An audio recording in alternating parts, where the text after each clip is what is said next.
बिस्मिल्लाहिर्रहमानिर्रहीम। अस्सलाम वालेकुम। बरसकीर में हिंदू और मुस्लिम मेजॉरिटी में दो कौमें आबाद थे और मुसलमान दो कौमी नज़रिया के हामिल थे। मुसलमान समझते थे कि ये एक अलग कौम है, मुसलमान, इनके नज़रियात अलग हैं, इनके रहन सहन अलग हैं। ये वो वजह थी जिनकी वजह से मुसलमान समझते थे कि उनको एक अलग वतन की बहुत ज़्यादा ज़रूरत है। आखिरकार दो कौमी नज़रिया के हामिल लोगों ने 14 अगस्त 1947 को पाकिस्तान बना ही लिया। यूँ इल्लामा इकबाल का एक ख्वाब पूरा हुआ और कायद आज़म की अनथिक मेहनत रंग ले आई। हमारे साथ ही एक दूसरा मुल्क भी बना, आज़ाद हुआ। उसका नाम इंडिया है, जो हमारा पहले दिन से असली दुश्मन है। और वहाँ के कुछ रहनुमाओं ने, हिंदू रहनुमाओं ने तो पाकिस्तान के बनते ही कह दिया था कि ये पाकिस्तान चंद दिन का मेहमान है और हम पाकिस्तान को इस कदर मजबूर कर देंगे कि ये हमारी जोनी में खुद ब खुद आ गिरेंगे। लेकिन दुश्मन का ये ख्वाब ही रहा। दुश्मन ने हज़ारों कोशिश की पाकिस्तान के बनने के साथ। उसने बहुत ज़्यादा मुश्किलात डाली। जब पाकिस्तान के महाजरीन इंडिया से पाकिस्तान आ रहे थे तो उन्होंने बेशुमार रुकावटें डाली, बेशुमार मुसलमानों की कत्लो गारत भी की। फिर भी इंडिया के पेट में वो मरोड़ ज़रूर रहा और इंडिया ने हर कोशिश से पाकिस्तान को मिटाने की कोशिशें की। इसी वजह से 1965 6 सितंबर की रात को इंडिया ने रात के अंधेरे में पाकिस्तान पर हमला कर दिया। मगर वो ये नहीं जानते थे कि पाक आर्मी सोते हुए भी शेर की मानद है और शेर हमेशा एक आँख खुली ही रखता है। इसी सुना में जब भारत ने पाकिस्तान पर 6 सितंबर को रात को हमला किया तो उनका ये ख्याल था, उनके आर्मी के कुछ बंदों ने, आर्मी के जर्नलों ने यह कहा था कि हम लाहौर जाकर वहाँ पर चाय पिएंगे। उनका ये ख्वाब ही रहा और पाक आर्मी ने जिस कदर कुर्बानियाँ दी, इस ख्वाब को चकनाचूर कर दिया।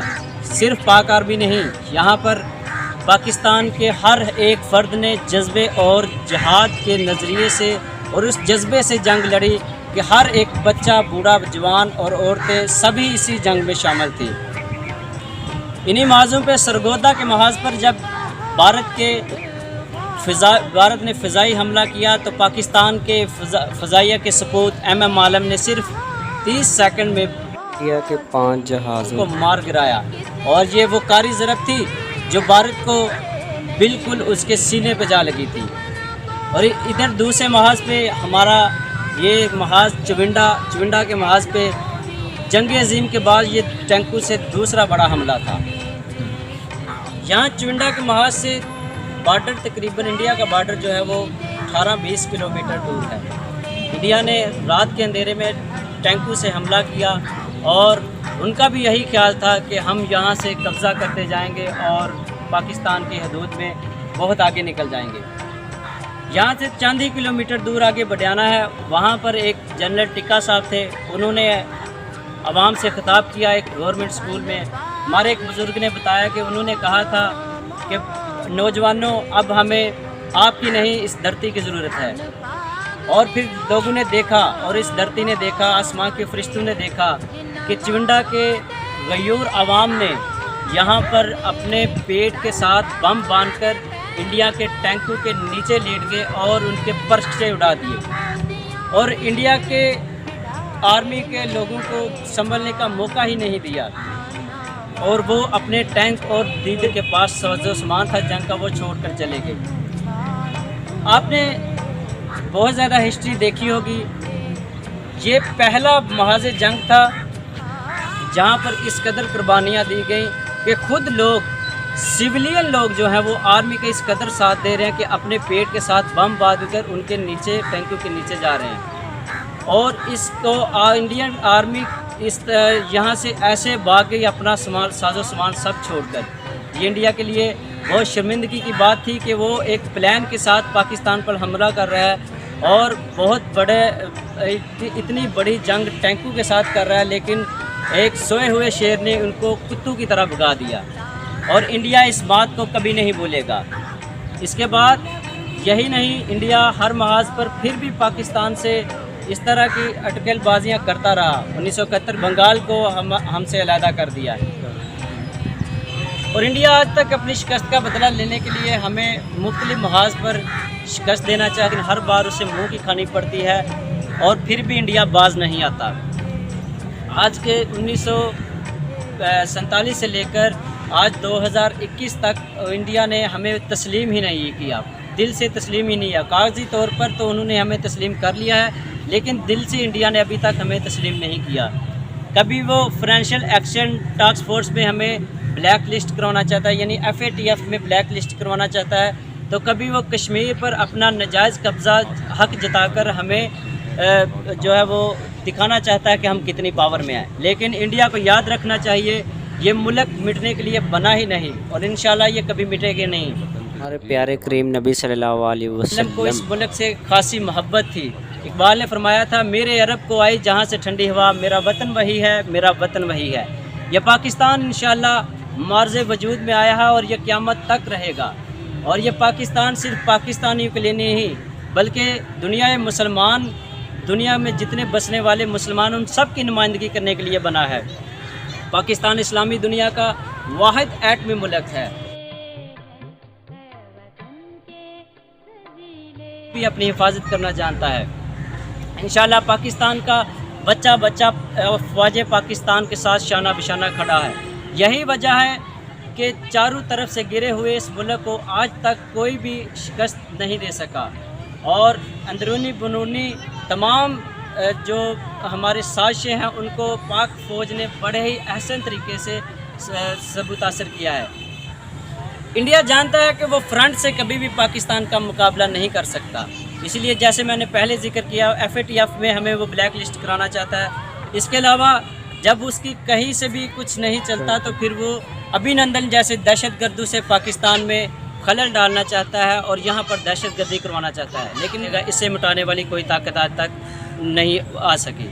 तो हम आपको दीगर भी जो शहदा की कब्रिस्तानें हैं वो भी दिखाते हैं, तमाम की तमाम जो रास्ते में शहदा की कब्रिस्तानें हैं हम आपको वही भी दिखाते हैं, और शहदा की चुंडा के माज पर जो कब्रिस्तानें हैं वो भी दिखाते हैं। और मेरा कैमरामैन आपको दिखाएगा दूसरी साइडों पे ये पार्क में ये निशानी के तौर पर एक जहाज़ रखा गया है, दूसरी साइड पे यहाँ पर टैंक वगैरह रखे गए हैं, ये हम आपको मुकम्मल वीडियो में बताते हैं। तो ये हमारा गांव है, यहाँ से 10 किलोमीटर दूर चिविंडा है और हमारे बैक पे 10 किलोमीटर ही इंडिया का बॉर्डर है। तो अभी हम चिविंडा पे जाएंगे। चिविंडा के रास्ते में जो शहदा हैं 6 सितंबर के, वहाँ उनकी कब्रिस्तानें हैं, वहाँ पर भी हम आपको दिखाएंगे, उन शहदा की कब्रिस्तानें भी दिखाएंगे और वहाँ पर हम फातिहा खानी भी ज़रूर करेंगे।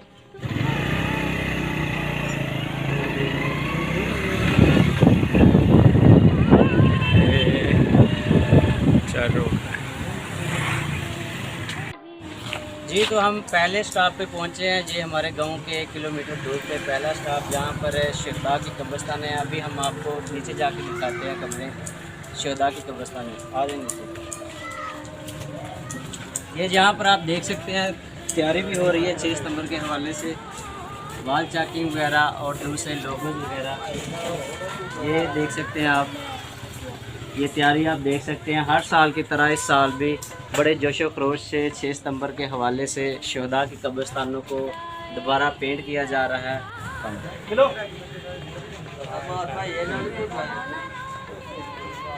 ये आप शहदा की कब्रिस्तानें देख रहे हैं, ये हम आपको दिखाते हैं करीब करके। ये देखें, lance naik Mohammad Yunus, non frontier force, तारीख शहादत 11 सितंबर 1965।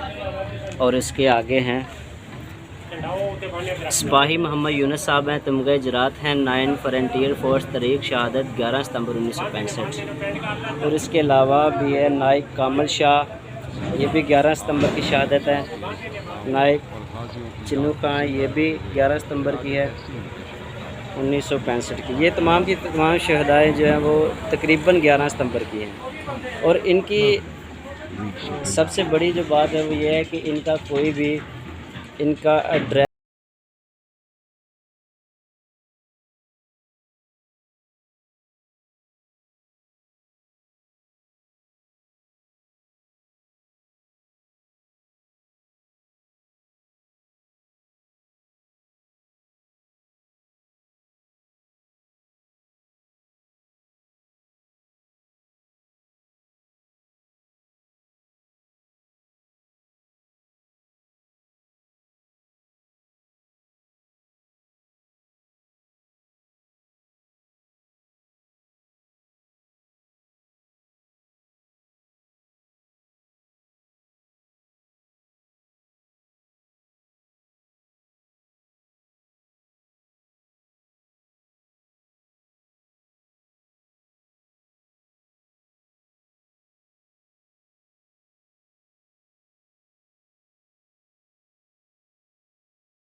तस्वीरों को भी खराज अकीदत पेश करने के लिए गाया गया है।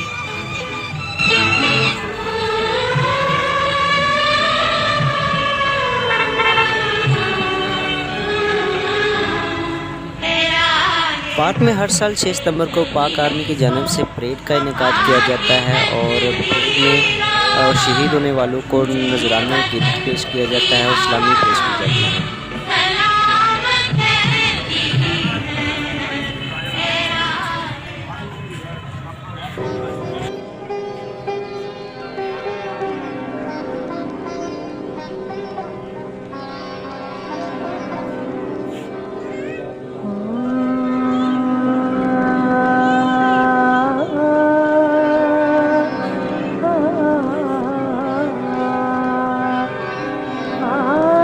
जंग में शहीद होने वाले पाक आर्मी के जवान और दीगर शहदा के नामों की लिस्ट भी इस पार्क का हिस्सा है।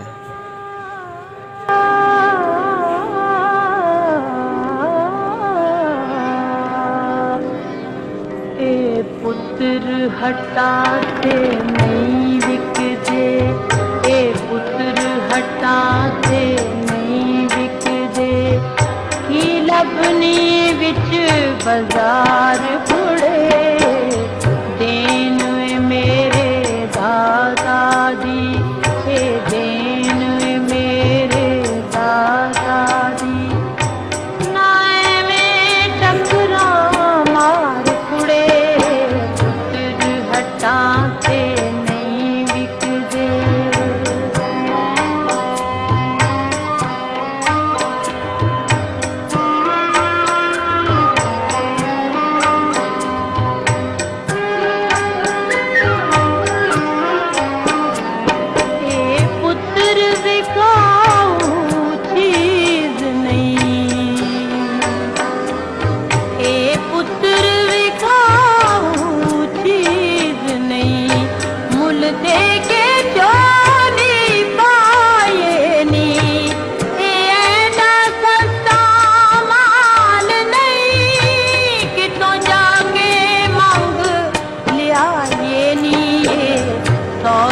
नकद भी नहीं मिलता, तू लभदी फिरे उधार कुड़े, पुत्र हटाते नहीं विकदे।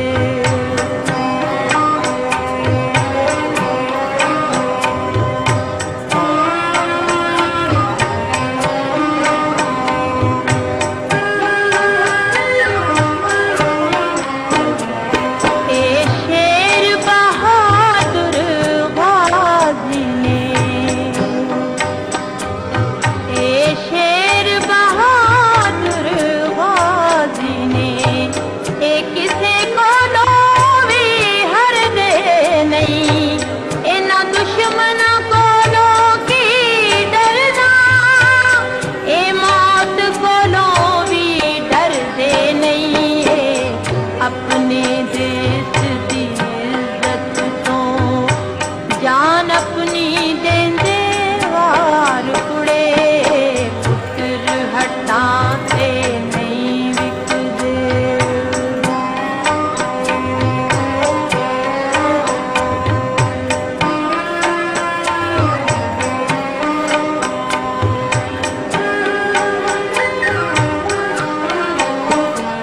धन बाग ने ओना मामा दे,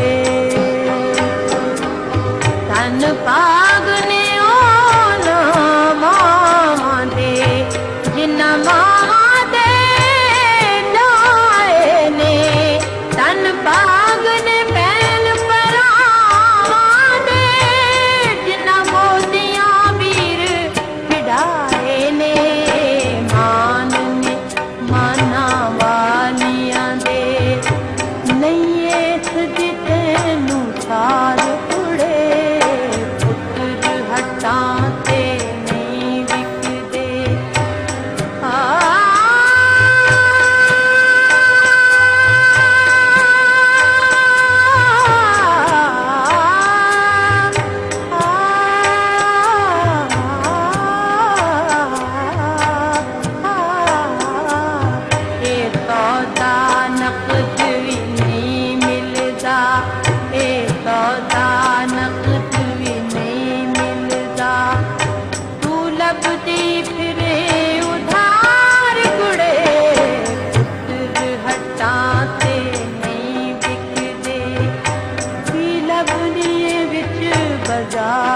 उड़े